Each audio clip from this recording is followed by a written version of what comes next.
Straddling Lake Erie in the southernmost regions of Canada is one of Ontario's lesser-known parks, but one that has gained international recognition.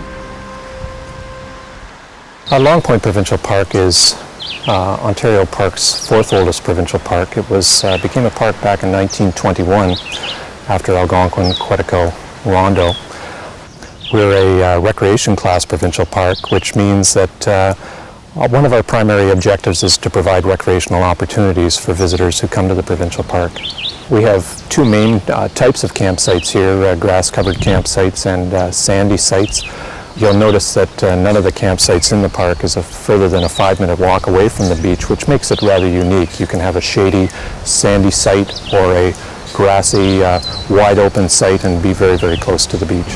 Well, the dune system is a constantly moving ecosystem. The sand is constantly coming off of the beach and moving inland. The sand dune grasses, which have taken a long time to establish, are very shallow-rooted until they get established, and once they get established, then the sand dune system tends to stabilize. And however, you and I walking across a sand dune system could disturb it enough that suddenly we'll create something called a blowout, which we don't really want, and the whole dune system can then be altered or destroyed. This is Big Creek National Wildlife Area. It was purchased by the Canadian Wildlife Service from a private hunting club in the early 70s because it was an important migratory stopover area for waterfowl, mostly mallards and widgeons. And in a partnership with Ministry of Natural Resources and Ducks Unlimited Canada and the Conservation Authority, we've constructed a diked area here where there's an opportunity for people to experience and learn about the wetlands, because there's a walking trail. It takes you about 45 minutes to walk around, and you can walk out into the marsh and see the snakes and frogs and turtles as well as the birds. If you want to come and see the wildlife spectacle, the best time is to come in late March, early April.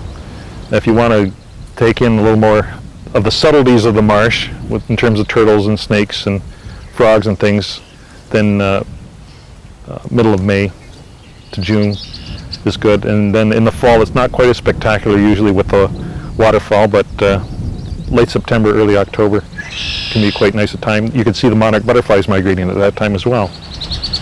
The Biosphere program is an international program that recognizes how man interacts with the natural environment and the need for that interaction.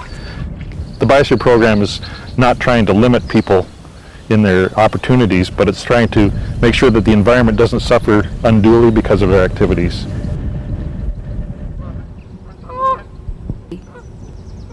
For more information, visit our website on topoftheworld.net.